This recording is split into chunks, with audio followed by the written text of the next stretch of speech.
Thân chào cả nhà, không nên xem chùa đâu đó. Nhớ đăng ký, like, comment để ủng hộ team nha. Vương đại gia đã qua đời, hôm nay thất đầu. Buổi tối tôi không dám ra ngoài, ở nhà chơi điện thoại. Nhưng lại bị kéo vào một cuộc trò chuyện nhóm kỳ lạ. Tên nhóm Năng Vân Khí khu Tĩnh Ly. Cổng quỷ của Lão Vương đều phải đóng lại. Sao bạn vẫn chưa về? Lão Vương vui vẻ. Cô gái giả nhỏ 301 dưới nhà tôi cũng chết tối nay. Tôi sẽ chờ cô ta chết và đưa cô ta đi cùng. Tôi mở ảnh đại diện của Lão Vương vui vẻ. Chính là Vương gia đã chết trên lầu. Lúc này tôi mới nhận ra mình kết nối với mạng lưới của quỷ giới. Nhà tôi là 301. Cô bé mà anh ấy nói là tôi. Nhưng tại sao tôi lại chết đêm nay? Tôi vội vàng đánh máy hỏi. Nhưng tin nhắn vẫn chưa được gửi đi. Ở cửa có tiếng bước chân. Bạn bè gọi tôi ra ngoài chơi. Tôi nhìn bên ngoài trời dần tối đi rồi. Bạn ơi, ngạc nhiên là chưa đến 7 giờ. Ngủ sớm thế. Tôi đi đến cửa sổ. Nhìn xem viết cái cửa sổ phía trên kia. Âm thầm có thể nghe thấy tiếng tụng kinh và tiếng khóc từ trên lầu. Tôi kéo rèm cửa lại. Nói chú Vương trên lầu nhà tôi đã qua đời tuần trước. Hôm nay là thất đầu của ông ấy. Tôi không dám ra ngoài vào ban đêm. Theo cách nói lưu hành bên này của chúng tôi, trong 7 đêm linh hồn có thể trở thành động vật nhỏ hoặc về nhà thăm dưới dạng bản thể học. Nếu Vương đại gia thật sự muốn trở về, có thể đi ngang qua nhà tôi. Mặc dù lúc còn sống tôi có quan hệ tốt với ông Vương, nhưng tôi vẫn sợ. Bạn bè nghe xong cũng không khuyên tôi nữa. Thư chơi điện thoại. Tôi nằm trên giường chơi điện thoại. WeChat đột nhiên rung 2 tiếng. Tôi bấm vào xem. Đây là khu vực 007 nào? Tôi không nhớ đã tham gia nhóm này. Đang đi xem giới thiệu nhóm. Tôi thấy có người gửi tin nhắn bên trong. Ngay cả cửa quỷ của Lão Vương vui vẻ cũng phải đóng lại. Sao bạn vẫn chưa về? Quỷ môn quan, tôi thấy chữ này có chút ghê. Đám người này sao kỳ quái vậy? Chúc mừng ông Vương. Con trai và con dâu tôi đã chuẩn bị cho tôi rất nhiều rượu ngon. Tôi đã uống thêm 2 ly rồi. Cháu trai tôi cũng về rồi. Lâu rồi tôi không gặp nó. Nếu không phải sợ hắn bị bệnh, tôi muốn chạm vào đầu nó. Người lạ đừng chạm vào. Tôi đã trở lại vào ngày thất đầu năm ngoái. Tôi không thể cưỡng lại việc chạm vào con gái tôi. Nó bị bệnh suốt 3 ngày. Trong nhóm vẫn đang nói chuyện phiếm. Tôi chớp mắt. Chỉ cảm thấy một luồng không khí lạnh từ lòng bàn chân đến ra. Họ đang nói gì vậy? Tôi hơi run mở trang của ông Vương vui vẻ. Chính là Vương gia trên lầu. Hơn nữa, chữ ký cá nhân trên trang chủ của ông ấy cũng ông qua đời vì bệnh tật vào ngày 15 tháng 8 năm 2024. Ma mới. Xin hãy tư vấn thêm. Tôi không chắc chắn. Tôi quên bước tiếp theo. Bởi vì bình thường tôi thích xem tiểu thuyết kinh dị siêu nhiên, cho nên trí tưởng tượng lúc này hoàn toàn phát tán ra ngoài. Người trong nhóm này hình như đều không phải người sống. Tôi không phải là quán nét kết nối với quỷ giới đâu. Đang nghĩ lung tung. Lão Vương vui vẻ lại gửi tin nhắn. Lão Vương vui vẻ. Cô gái giả nhỏ 301 dưới nhà tôi cũng chết tối nay. Tôi sẽ chờ cô ta chết và đưa cô ta đi cùng. 301 là nhà tôi. Mà trước đây Vương đại gia liền gọi tôi là tiểu hạ nhà đầu. Ý ông ấy là tôi sẽ chết đêm nay. Làm sao có thể? Cách đây không lâu tôi mới đi kiểm tra sức khỏe. Sức khỏe rất tốt. Và tôi ngủ lúc 11 giờ bình thường, không có thói quen thức khuya. Sao tôi có thể chết đêm nay? Hoảng sợ, tôi vội vàng đánh máy hỏi điều này có nghĩa là gì. Ảnh đại diện và biệt danh WeChat của tôi vẫn là ảnh trước đó. Cho nên những người trong nhóm không biết tôi. Họ nghi ngờ. Bạn là ai? Khi nào vào nhóm? Vâng, chữ ký tính cách cũng không thay đổi. Chết khi nào? Bóng ma mới, bóng ma cũ, bóng ma mới. Này, chỉ có Lão Vương vui vẻ trả lời câu hỏi của tôi. Ôi, tôi về cùng với quỷ sao? Không cẩn thận nhìn thấy câu hồn sách trong tay hắn. Đầu tiên là tên của cô bé đó. Thời gian chết là tối nay. Đáng tiếc, cô gái nhỏ rất tốt. Vui vẻ và sống động, tôi thích cô ấy. Sợ hắn một mình đi đường sợ hãi. Tôi đợi cô ta quay lại dẫn đường cho cô ta. Tôi nhanh chóng đánh máy. Cô ta chết như thế nào? Cụ thể khi nào sẽ chết? Cái này vừa đánh ra còn chưa kịp gửi đi. Ở cửa có tiếng bước chân. Tiếng bước chân mãi mãi dừng lại trước cửa nhà tôi. Tôi cầm điện thoại. Đồng tử co lại. Da đầu tê. Giây tiếp theo. Nhìn chằm chằm vào cửa. Xin chào, bạn có một chuyển phát nhanh. Ngoài cửa có tiếng đàn ông. Tôi chợt nhớ ra. Tôi đã nhận được một cuộc gọi vài giờ trước. Nói là có một chuyển phát nhanh đang giao hàng.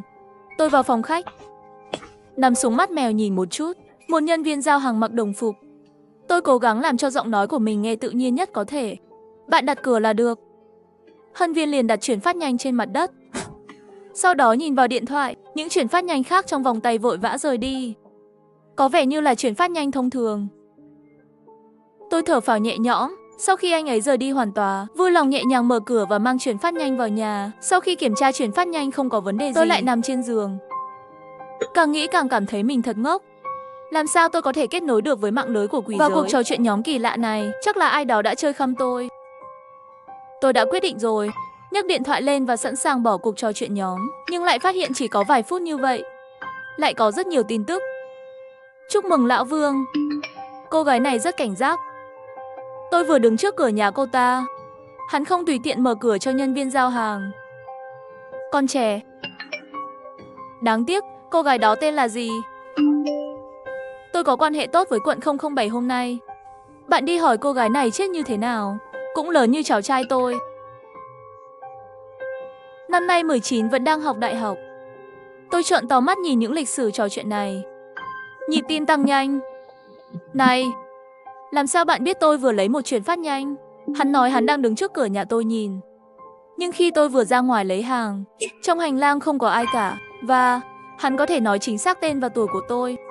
Chẳng lẽ thật là Vương đại gia? Tôi sắp khóc rồi.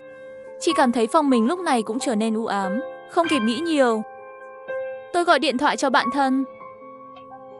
Bạn có nhà không? Có, giọng nói của Tiểu Phân rất rõ ràng. Hãy để tôi bình tĩnh lại một chút. Tôi không nói với cô ta chuyện này. Trò chuyện nhóm là chỉ nói vợ chồng Vương đại gia trên lầu. Tôi hơi sợ khi ở nhà một mình. Không sao, bạn đến nhà tôi đi. Nhà tôi ở 6 tòa nhà, nhà Tiểu Phân ở 7 tòa nhà. Chúng tôi lớn lên cùng nhau, quan hệ tốt. Tôi đến nhà cô ấy cũng chỉ mất khoảng 5 phút. Tôi không ngần ngại, mặc đồ ngủ, nhấc điện thoại lên, chạy ra khỏi cửa. Nhà tôi ở tầng 3. Tôi cũng không dám đi thang máy, đi theo lối đi an toàn. Tiểu Phân đón tôi ở dưới nhà họ.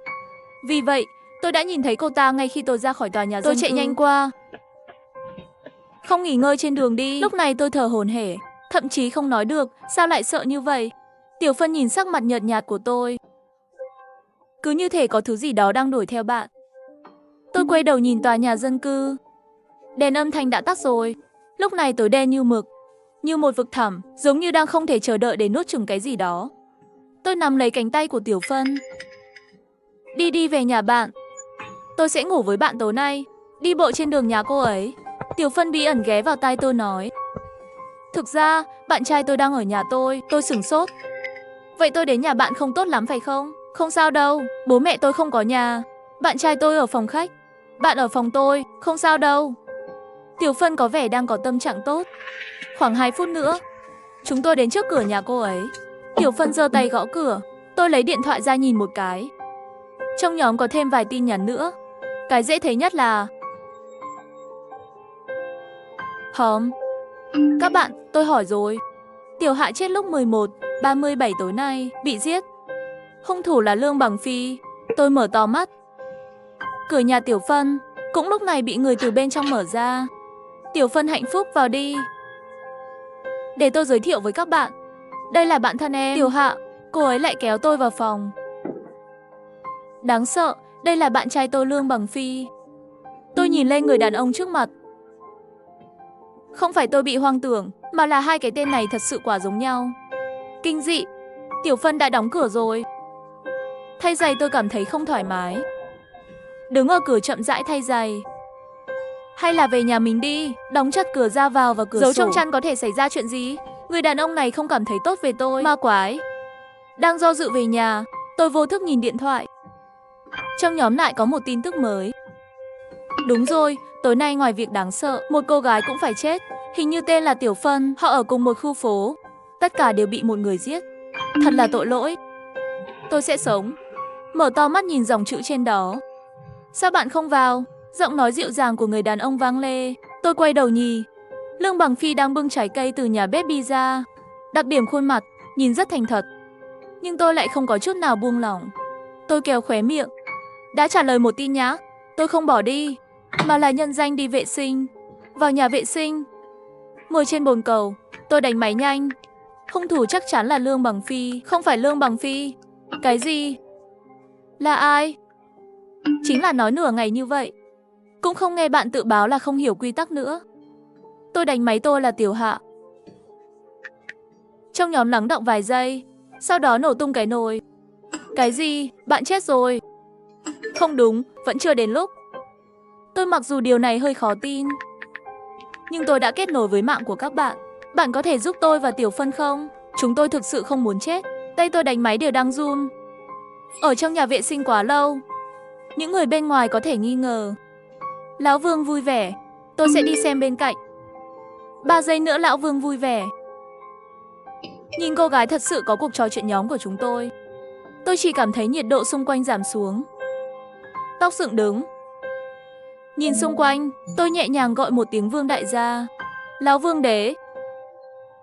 Là cô gái dưới nhà tôi. Những người trong nhóm này cuối cùng cũng tin tôi. Họ bàn tán xôn xao. Vậy thì sao? Hai cô gái này còn rất trẻ. Tôi cũng không nỡ nhìn hai người họ bị người ta hại như vậy. Phải, bằng tuổi con gái tôi. Nếu không giúp họ, dù sao chúng ta đều chết rồi. Sợ cái gì? Lão tử trước khi chết, tôi không muốn trở thành kẻ hèn nhát nữa sau khi chết. Tôi sẽ đến khu vực 009 để kiểm tra tin tức của Lương Bằng Phi. Tôi nhìn vào thông tin này, mắt khô. Cửa sổ phòng tắm không đóng chặt. Một cơn gió đêm ập vào và làm cho khuôn mặt tôi lướt qua. Cửa phòng tắm bị gõ. Đáng sợ, bạn đã ngủ trong đó. Tôi đã trở lại. Ra rồi. Nhấn nút xả bồn cầu và ngồi chờ vài giây. Tôi mở cửa và đi ra ngoài. Tiểu Phân bảo tôi ngồi xuống ghế sofa, trò chuyện với tôi.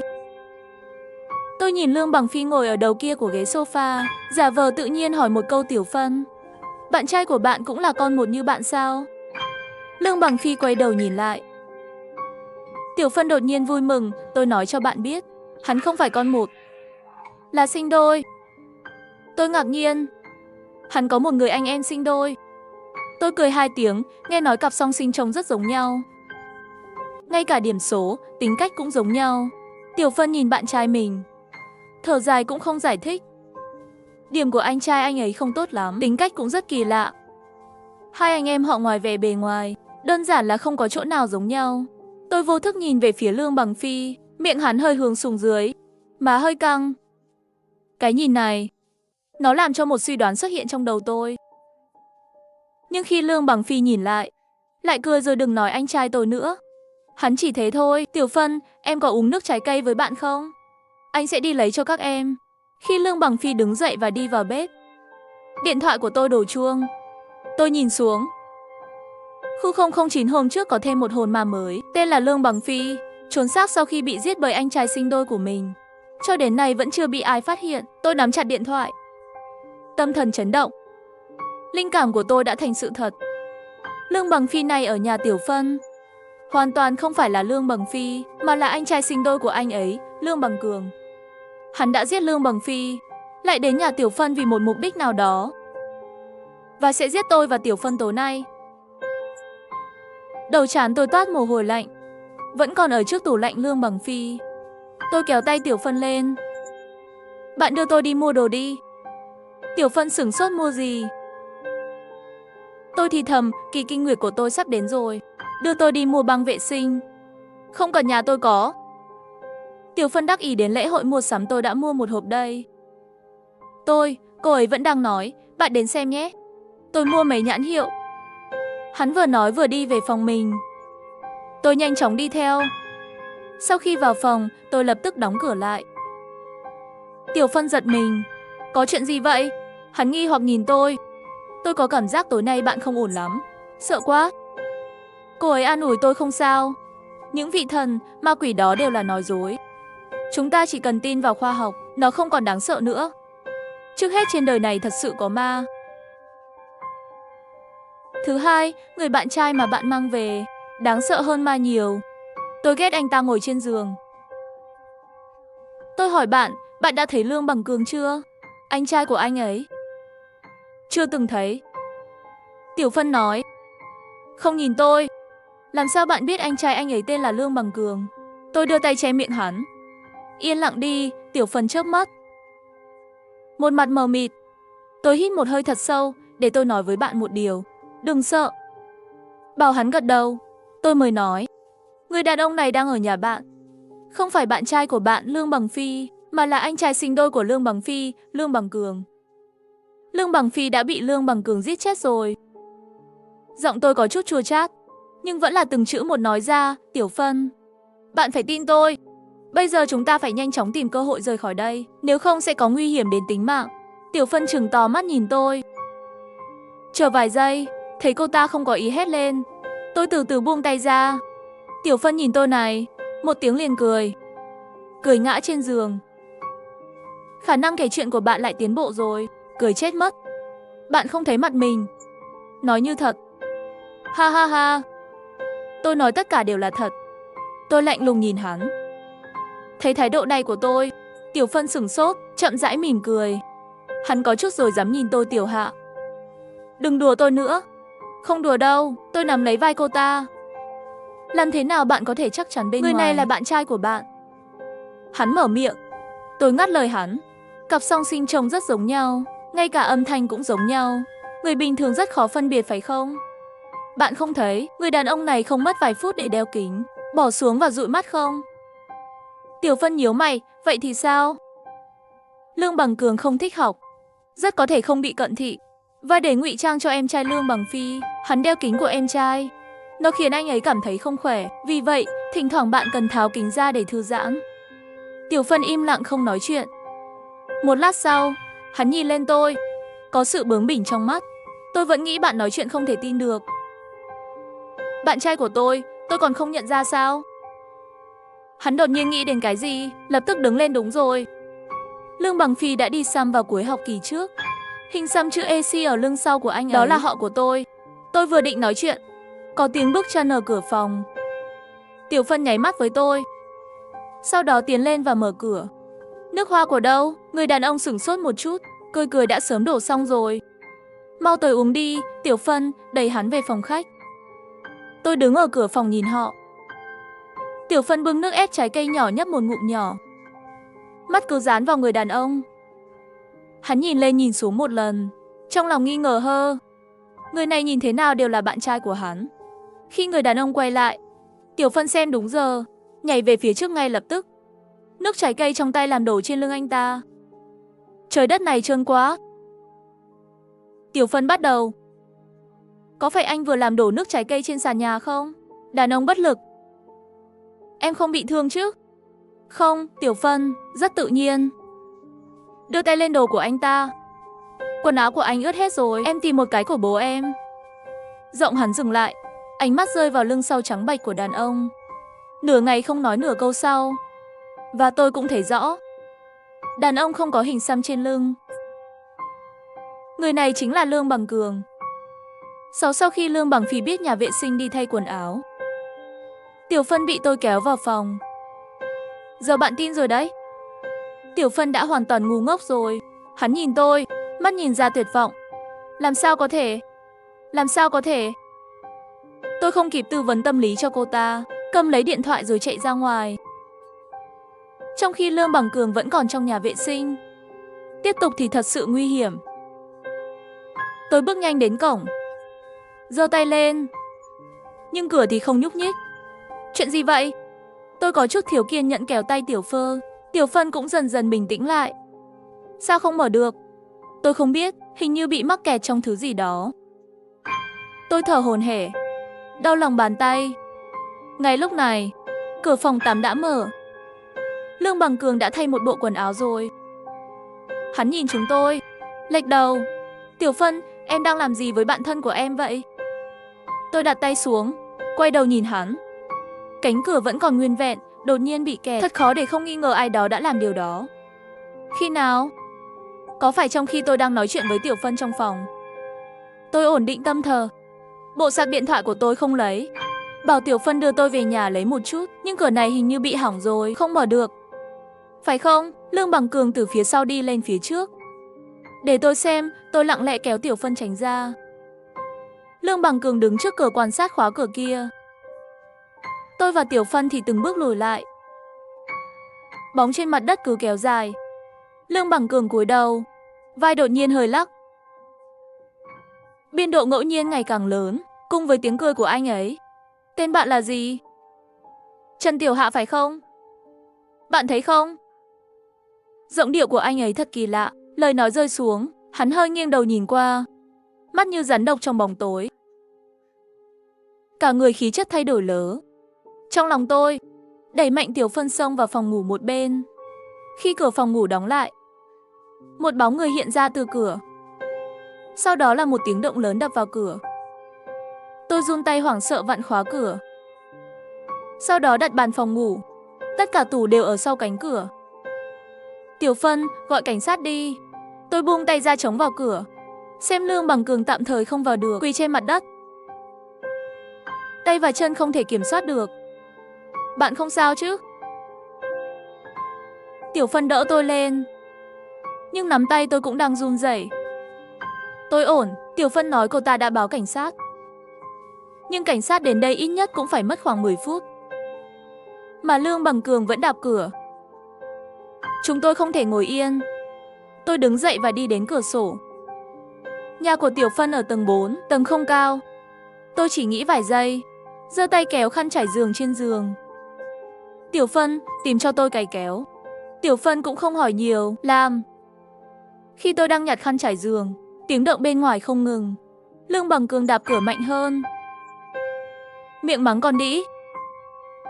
Muốn đến làm hỏng việc tốt của tôi. Sau khi anh ta chửi tôi vài câu, đột nhiên giọng nói cha. Tiểu Phân, mở cửa ra đi. Ban ngày không phải em ôm cổ anh hôn anh sao? Sao đêm lại quay mặt không nhận người nữa? Tiểu Phân đang trên bờ vực suy sụp tinh thần. Nghe hắn nói như vậy lập tức hét lên. Cút đi. Anh không phải bạn trai tôi. Có phải không? Nó có quan trọng như vậy không? Giọng điệu của Lương Bằng Cường bắt đầu trở nên hung dữ. Lương Bằng Phi tốt như vậy. Một tên mọt sách chỉ biết đọc sách. Không phải chỉ là học tốt hơn tôi sao? Từ nhỏ đến lớn đều đè ép tôi. Bố mẹ thích nó, giáo viên thích nó, bạn học thích nó. Mọi người đều thích nó. Rõ ràng chúng tôi trông giống hệt nhau. Nhưng tại sao mọi người đều thích nó? Hắn gầm gừ. Tôi không thể biết anh ta đang nói chuyện với ai. Lương Bằng Cường đột nhiên cười. Tôi chỉ tát bà già thôi. Hắn dám xông lên đánh tôi. Tôi là anh trai nó. Tại sao hắn lại đánh tôi? Bạn không biết. Đêm đó khi tôi đâm con dao vào người hắn, cách nó nhìn tôi chưa bao giờ thấy đẹp mắt như vậy. Tiểu Phân mạnh mẽ ngẩng đầu lên, giọng nói run rẩy. Bạn đã làm gì với Lương Bằng Phi? Giết đó. Giống như đang nói một chuyện nhỏ bình thường. Ai bảo hắn đánh tôi? Vậy thì tôi sẽ giết hắn. Tôi đã đâm nó cả chục nhát. Nhìn nó tắt thở trước mặt tôi. Tức giận. Đúng rồi, Lương Bằng Cường cười hì hì. Lúc đó không phải bạn đang gửi tin nhắn cho nó sao? Còn trách nó không trả lời bạn kịp thời. Đừng trách nó. Dù sao thì mọi người cũng đã chết. Ha ha ha, điện thoại của nó bây giờ là của tôi rồi. Người phụ nữ này thật không dễ dỗ dành. Tôi đã dỗ dành lâu như vậy. Nghĩ xem thế nào cũng phải nhận phần thưởng đi. Lương Bằng Cường vừa nói vừa đá mạnh vào cửa. Âm thanh lớn đã làm phiền hàng xóm. Đã có người mở cửa bên ngoài rồi.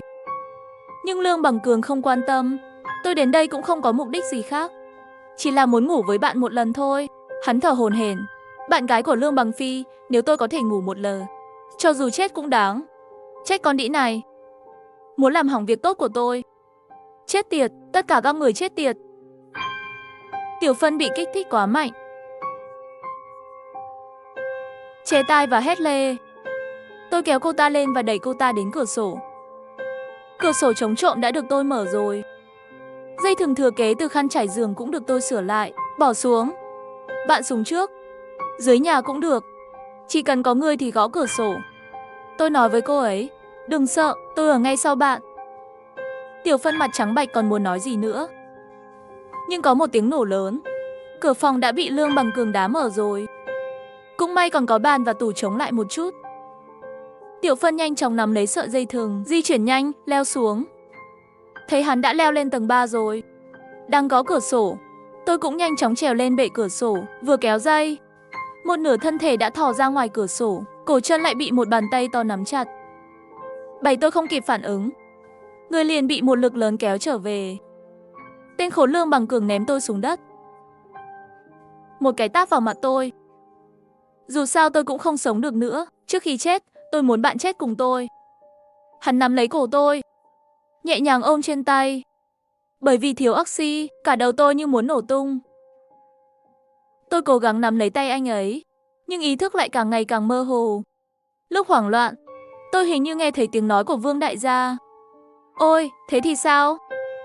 Con vật này thật sự không phải người. Tôi cũng không thể chạm vào anh ta. Tôi chết lâu rồi. Tập trung một chút hồn lực, để tôi xem có thể dùng được không. Cửa sổ bị gió thổi tung, rèm cửa đổ nhanh. Lương Bằng Cường cúi đầu, nhìn những cô gái mà anh ta đang đấu tranh. Một niềm vui không thể tả nổi bật lên từ ngực anh ta. Hắn thở hổn hển, đang cố gắng đưa cô ta xuống địa ngục. Trước mắt đột nhiên tối đen, miệng và mũi ngẫu nhiên dường như bị che lại, đột nhiên ngạt thở làm hắn giật mình. Vô thức buông tay ra. Tôi ngồi dậy, che cổ lại. Trong tầm nhìn mờ, dường như nhìn thấy trên người Lương Bằng Cường ăm xuống một người già. Bà lão dùng tay che mũi và miệng của hắn, một bên che một bên nói cô gái đừng sợ. Bà nội dạy cho hắn một bài học. Hình ảnh này chỉ kéo dài vài giây. Hình bóng bà già kia càng ngày càng mờ nhạt, dường như sức mạnh đã cạn kiệt. Tôi nhận ra mình đang ở trong trạng thái cận tử. Nhìn thấy con ma, tôi nắm lấy điện thoại, bò và lăn xuống gầm giường. Điện thoại bị tôi vô tình nhấn mở. Tin nhắn trò chuyện nhóm xuất hiện ngay lập tức. Một người có hình đại diện là cá voi bị kéo vào để trò chuyện. Hắn đang điên đấy. Hắn bị mù đêm.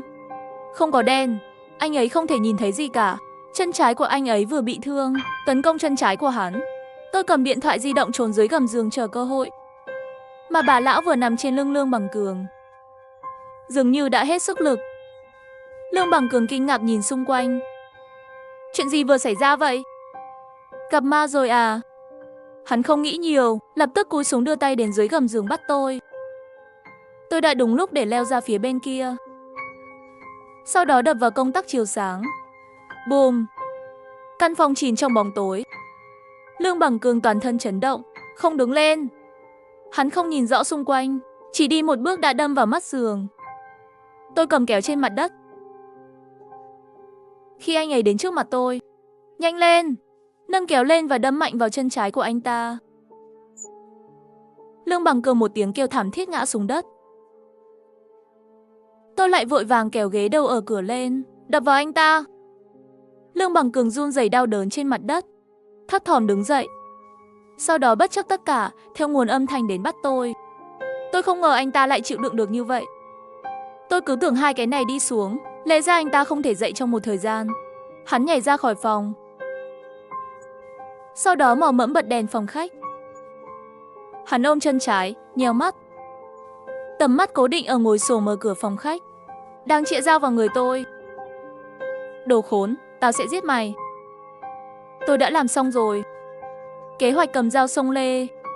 Nhưng ngay khi Lương Bằng Cường khập khiễng xông tới, cửa phòng sau lưng tôi bị người ta bạo lực mở ra, ngay lập tức xông vào tầm mắt tôi. Đứng yên! Còn có tiếng hét của Tiểu Phân. Tôi ngã xuống đất.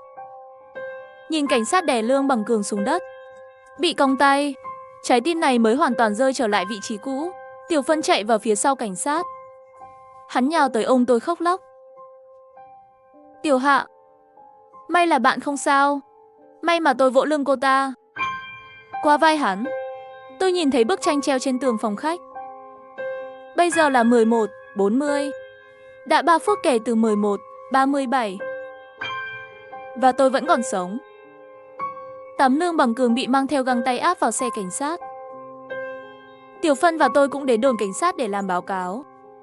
Tôi đã giấu sự tồn tại của cuộc trò chuyện nhóm đó, nói hết những gì tôi biết. Lương Bằng Cường cố gắng bóp cổ tôi. Lúc đó hắn tiết lộ một tin tức. Hắn nói sau khi hắn giết em trai Lương Bằng Phi, trốn trong bể phân trên cánh đồng ngô ở quê nhà, đồng chí cảnh sát, mời các bạn ra ngoài sớm nhất có thể. Hãy để Lương Bằng Phi xuống đất càng sớm càng tốt. Đây là tự nhiên, không phải Lương Bằng Cường tiết lộ, mà là thành viên trong nhóm hỏi ra. Cảnh sát trông nghiêm nghị. Chúng tôi sẽ xem xét việc này một cách nghiêm túc. Bạn yên tâm. Khi tôi ra khỏi phòng hỏi, Tiểu Phân vẫn chưa ra. Hắn cùng Lương Bằng Cường ở chung thời gian dài, lại là bạn gái của nạn nhân Lương Bằng Phi, thời gian tự nhiên sẽ lâu hơn. Tôi ngồi trên ghế ở hành lang đồn cảnh sát chờ cô ta. Điện thoại di động trong túi lại lúc này đổ mấy tiếng. Tôi lấy điện thoại ra xem một chút. Là một ứng dụng bạn bè lạ. Người này là người mới đến gần cuối cùng của cuộc trò chuyện nhóm đó. Hình đại diện là hình của cá voi. Tình huống gì? Tôi không chỉ kết nối với mạng lưới của quỷ giới, còn có thể làm bạn với ma. Trái tim tôi bị kìm né, động tác tay không ngừng. Nhanh chóng đồng ý. Không ngờ lại thêm vào. Câu đầu tiên bên kia gửi đến. Hãy để tôi đặt nó tại chỗ. Chào Tiểu Hạ. Trước đây tôi thường nghe Tiểu Phân nhắc đến bạn. Tôi là Lương Bằng Phi. Chính khi Tiểu Phân từ phòng hỏi ra, mắt đỏ, không thể ngừng thở. Tôi đến giúp cô ta. Sau khi ra khỏi đồn cảnh sát cùng hắn, cuối cùng cô ấy không nhịn được ôm tôi khóc. Tôi không ngờ hắn lại chết như vậy.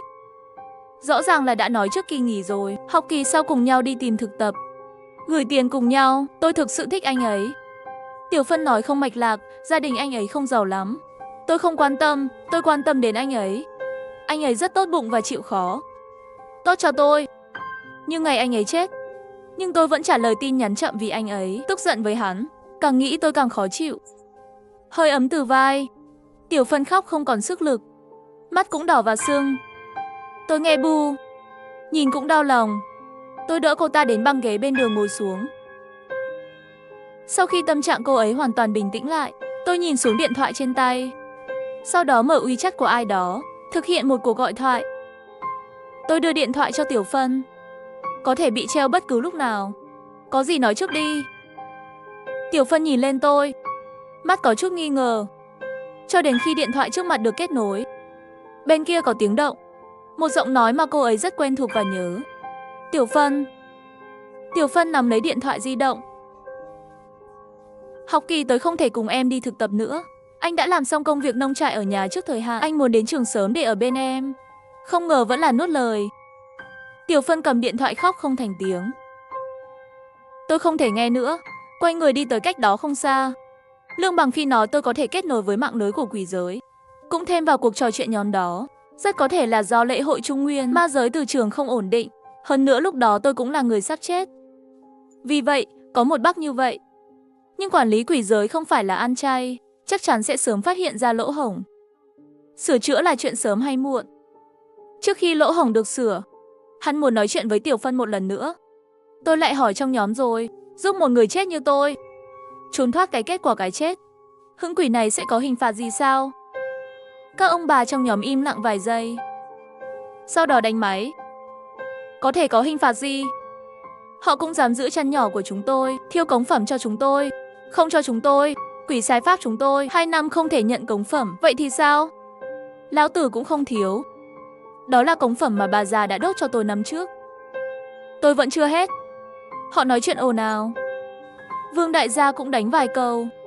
Lão Vương vui vẻ, Tiểu Hạ nha đầu, con nhất định phải khỏe.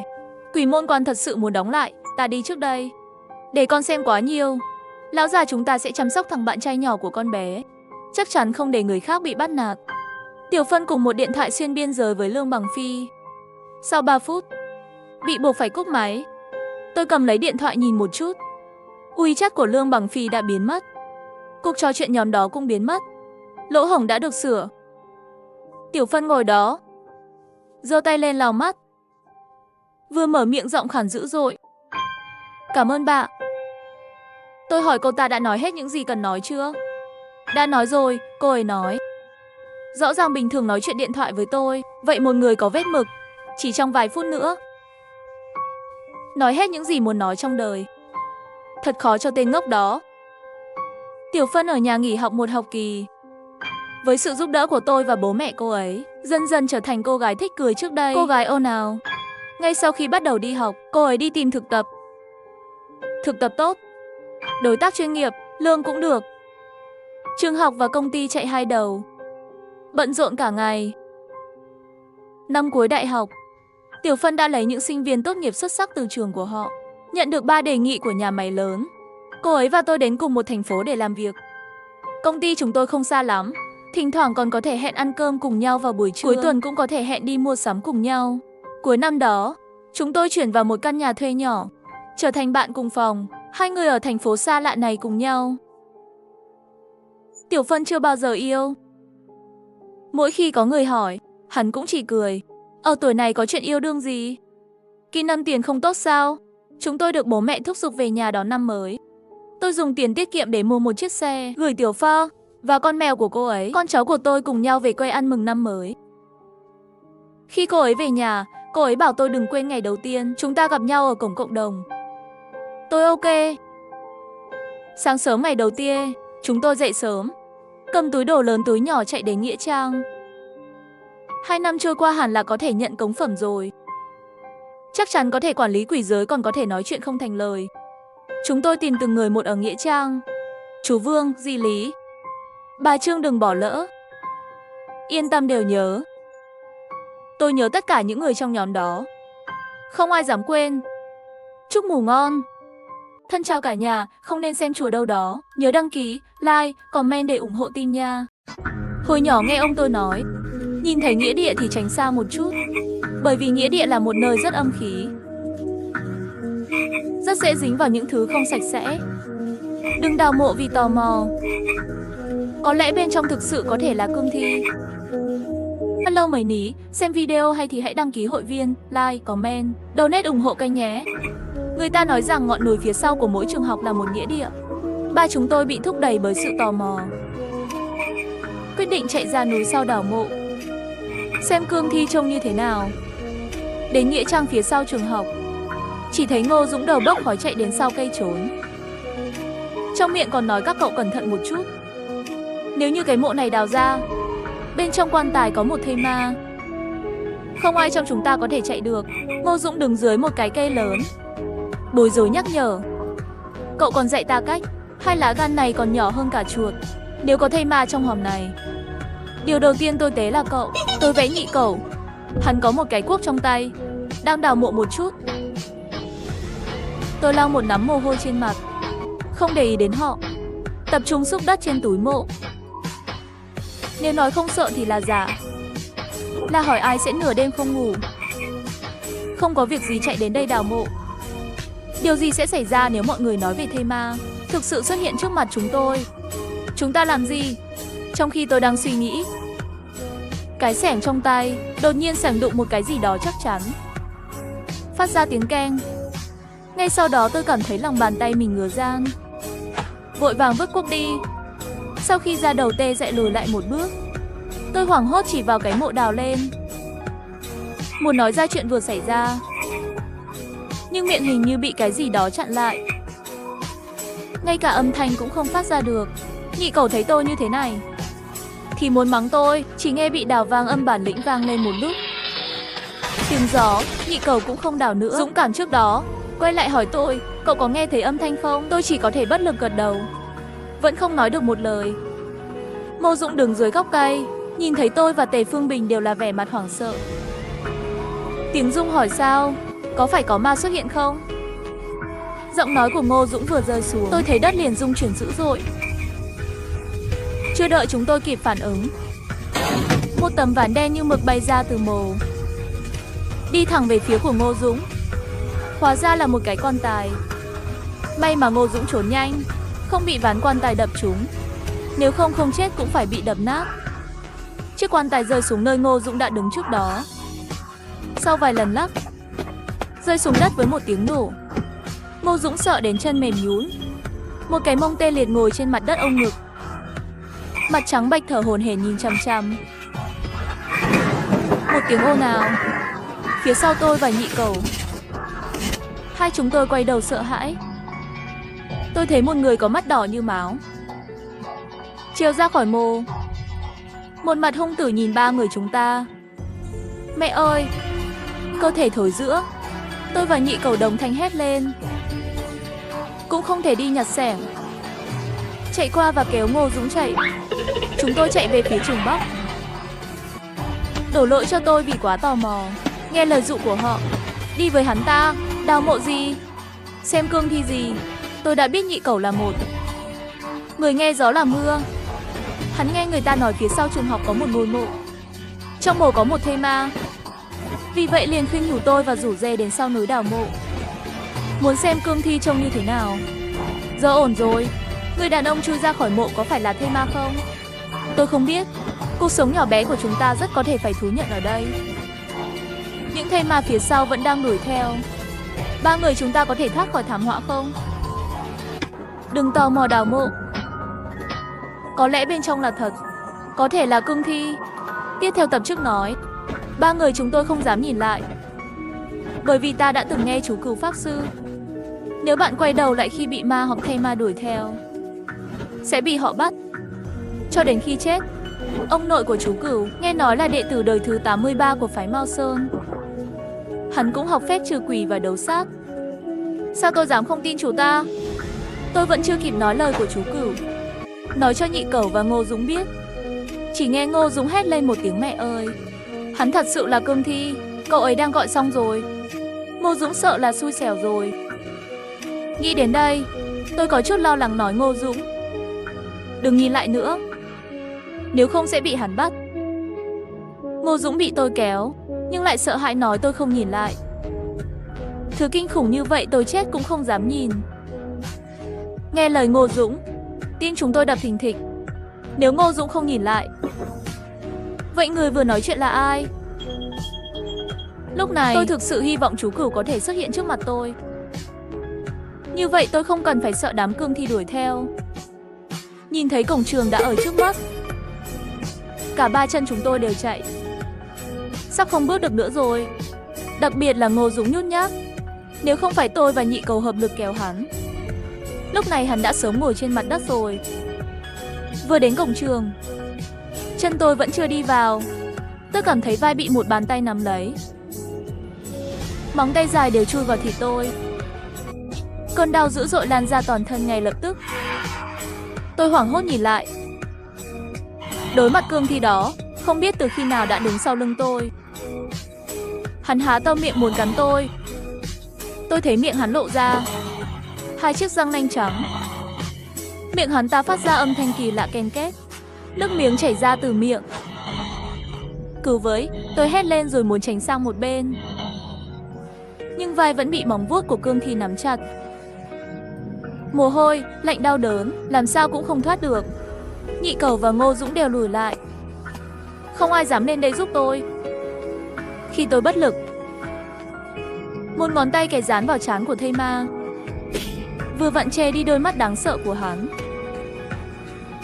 Thân thể cương thi đứng thẳng ở đó. Móng vuốt rút ra khỏi thịt tôi. Tôi quay đầu trong đau đớn, nhìn thấy chú Cửu mà tôi luôn hy vọng xuất hiện.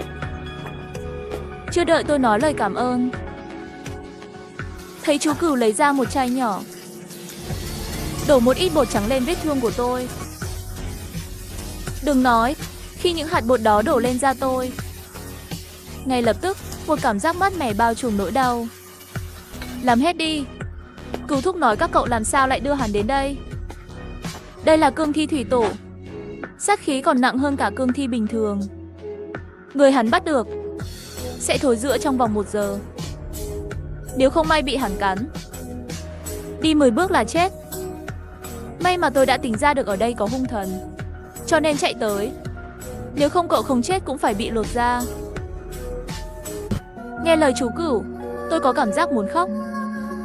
Cảm thấy cơn đau ở vai dần biến mất. Tôi ngạc nhiên hỏi chú Cửu, chú vừa đổ cho tôi thứ gì vậy? Bây giờ đã đỡ rồi. Có người nói đó là thuốc trừ tà đặc biệt của tôi, có thể loại bỏ chất độc ướt. Bây giờ tất cả các cậu tránh xa. Tôi sẽ loại bỏ cái cương thi này trước. Có chuyện gì về phòng ngủ của cậu nói sau. Tôi và Nhị Cẩu không dám chậm hơn nữa, kéo tôi chạy vào trường. Cảm giác khoảng cách đủ xa rồi, ba người chúng tôi mới dám dừng lại nhìn lại. Chúng tôi thấy chú lấy một túi muối ra khỏi túi, rắc một vòng tròn dưới chân cương thi. Hai tay hắn nhanh chóng đánh dấu tay, trong miệng không ngừng niệm chú ngữ.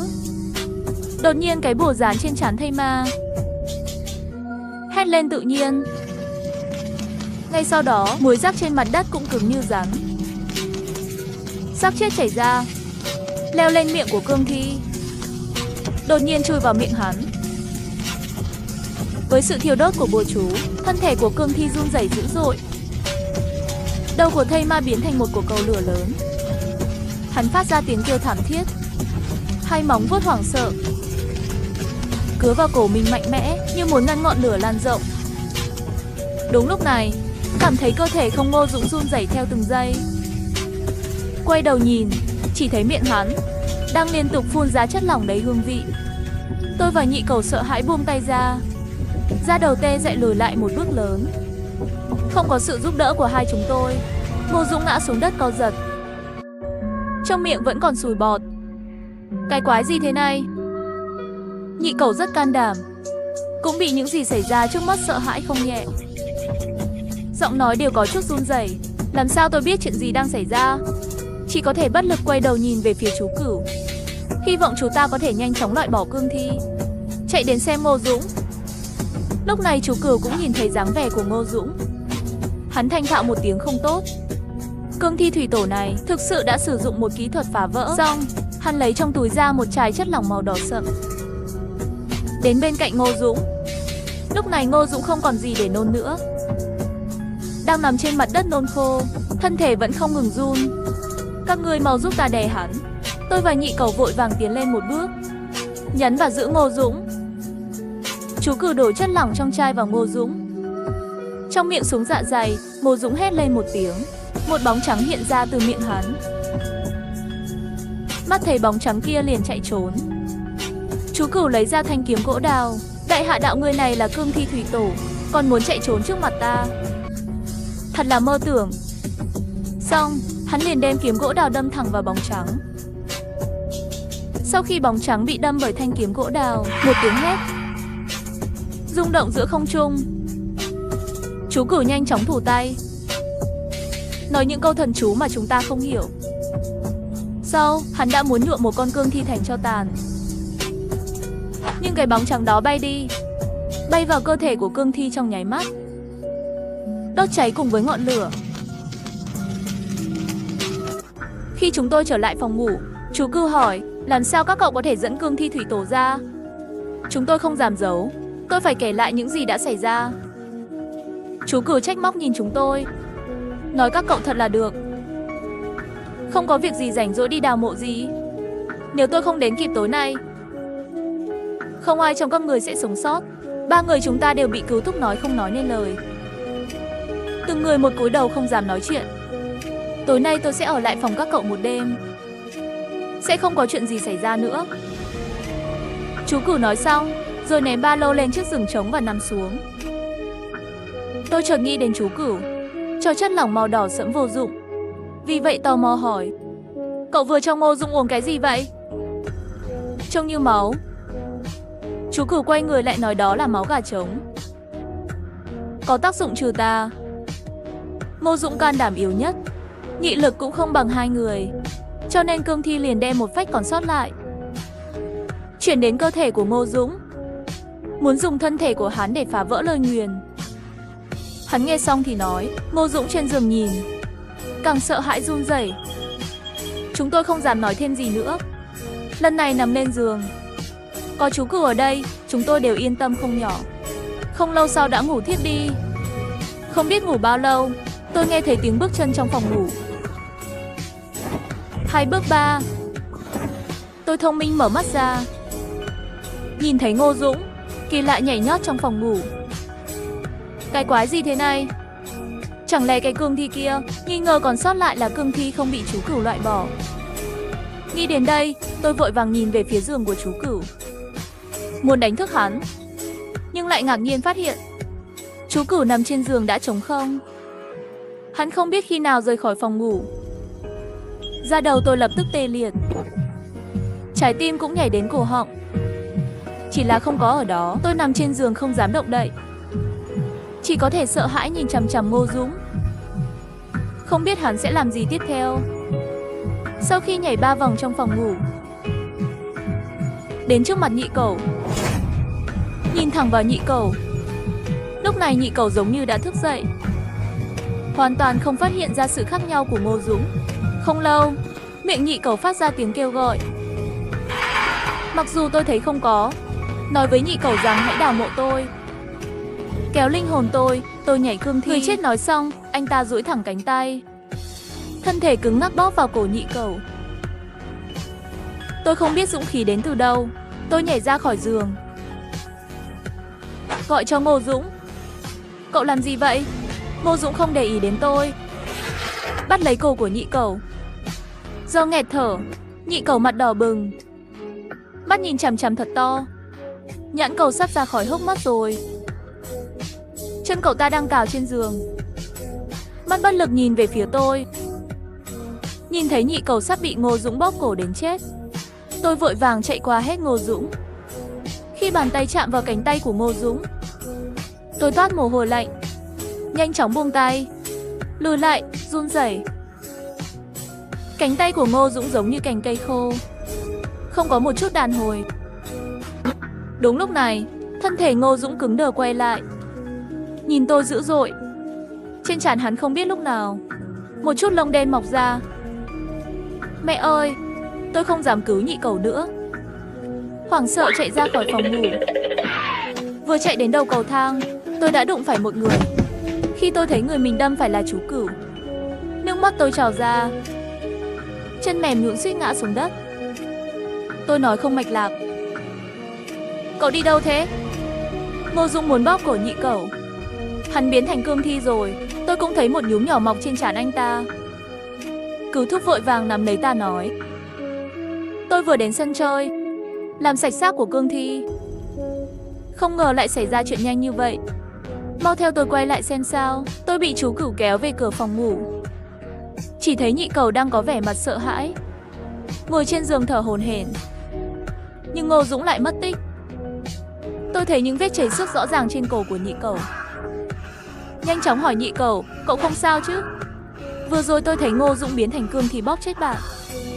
Giờ anh ta ở đâu? Nhị cẩu run rẩy nói. Vừa rồi tôi đưa cho Ngô Dũng, nhanh lên, cẩn thận nhé. Nhìn thấy một chòm lông nhỏ ở mũ đen xuất hiện trên người anh ta. Vì vậy, tôi đột nhiên nắm lấy nó giật mạnh. Cuối cùng tôi đã bắt được chiếc mũ đen nhỏ ở phía sau. Hắn hét lên và bỏ chạy. Đôi khi lại đột nhiên cười nói. Tôi thấy thế giới không đơn giản như vậy. Cậu mới là kẻ hại người, mà Ngô Dũng chỉ là bị một luồng sát khí khác xông tới, sẽ nhảy mất, muốn bóp cổ cậu. Tôi khuyên cậu nên giao nộp Ngô Dũng, nếu không tôi nhất định sẽ để xương của cậu không còn nữa. Bên cạnh tôi nghe thấy có chút hồ đồ. Vừa rồi tôi rõ ràng tận mắt nhìn thấy Ngô Dũng bóp cổ nhị cẩu. Sao bây giờ chú cừu lại nói nhị cẩu mới là kẻ hại người? Tôi vô tình nhìn hai người, lại thấy nhị cẩu đột nhiên trở nên rất tức giận, mắt hung dữ, như muốn ăn chú cửu. Nhị cẩu cắn răng. Tôi không biết chú đang nói gì. Nếu chú đang nói những điều vô nghĩa, đừng trách tôi không tốt với chú. Hừ, cậu là một con sông chưa hóa nước mưa, còn muốn khoe khoang trước mặt tôi. Tôi sẽ cho cậu thấy hình dạng ban đầu của cậu ngay bây giờ. Chú cửu nói xong lấy ra một chiếc la bàn bát quái từ trong túi. Sau khi ngón tay vẽ một biểu tượng trên đó, la bàn bát quái lập tức rung lên. Lúc này nhị cẩu đã tức giận nhảy ra khỏi phòng, đi về phía chú cửu. Tôi không biết chuyện gì sẽ xảy ra tiếp theo.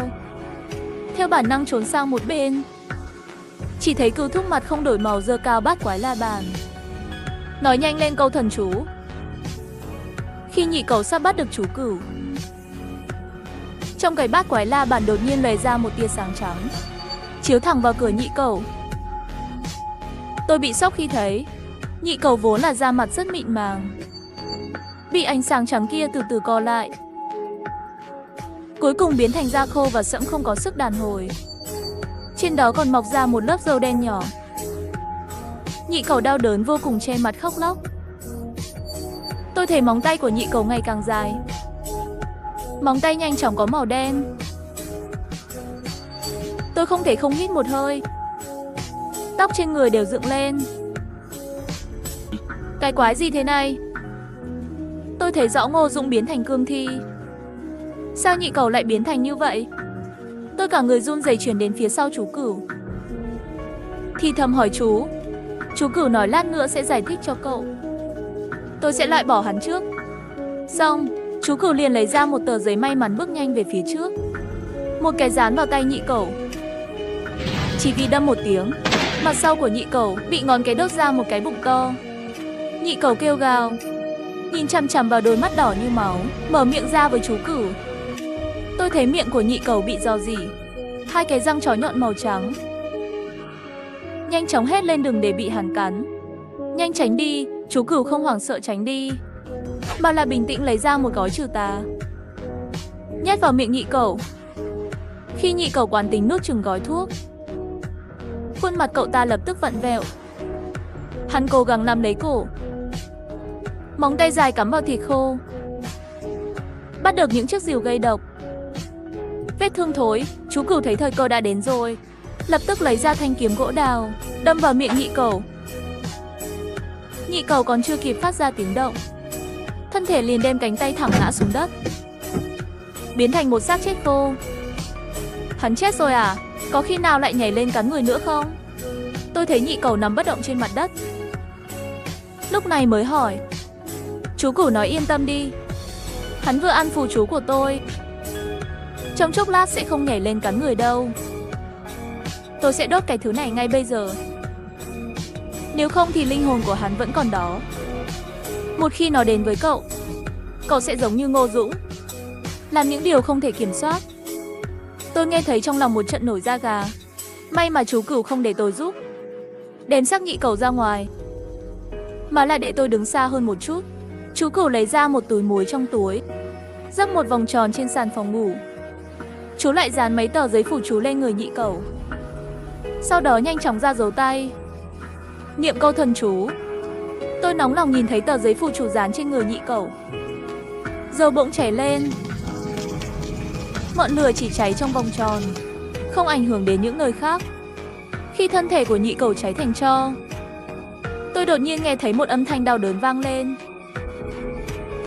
Nhìn theo âm thanh, chỉ thấy anh Dũng bò ra từ dưới gầm giường của nhị cẩu, mặt hắn đầy vết máu. Ngô Dũng, sao anh lại ở dưới giường của nhị cẩu? Mặt của ngươi không phải là bị nhị cẩu cào chứ? Nghĩ đến móng tay của nhị cẩu, da đầu tôi tê dại. Tôi vội vàng chạy tới đỡ Ngô Dũng lên. Chú cừu lấy chai nhỏ trong túi ra, đổ một ít bột trắng lên mặt Ngô Dũng, giảm bớt nỗi đau của cậu ấy. Chú cừu dọn dẹp xong cho ướt của nhị cẩu, một mặt mệt mỏi ngồi trên giường. Tôi có chút vội vàng hỏi các cậu ai có thể giải thích một chút. Cái quái gì thế này? Ngô Dũng vẻ mặt sợ hãi nói. Tôi cũng không biết chuyện gì đang xảy ra, chỉ cảm thấy cơ thể lạnh buốt. Dường như có một linh hồn xấu xa đang khống chế tôi, đi bóp cổ nhị cẩu. Tôi nghe nhị cẩu nói, trong cơ thể tôi có sát khí của cương thi. Mê mông, chỉ cần ăn cái này thôi, hắn có thể trở thành một tên ác nhân thực sự. Tôi không biết chuyện gì xảy ra sau đó. Tôi cúi đầu im lặng, trong lòng đang nghĩ, trước đây nhìn thấy nhị cẩu trên mặt mọc lông đen.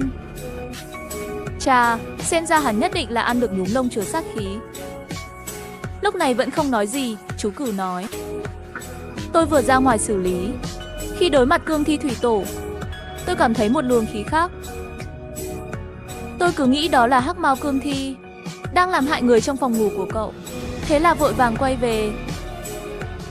Bất đắc dĩ pháp thuật của ta còn chưa học được mạnh như vậy. Đến cửa phòng ngủ, mới nhìn ra nhị cẩu là một cái nhóm lông đen mọc sau đầu. Trên mặt lông đen thật sự, rất có thể đã bỏ chạy vào thời điểm đó. Chú cừu nói xong, cả ba chúng tôi đều im lặng. Trong phòng ngủ lập tức yên tĩnh đáng sợ.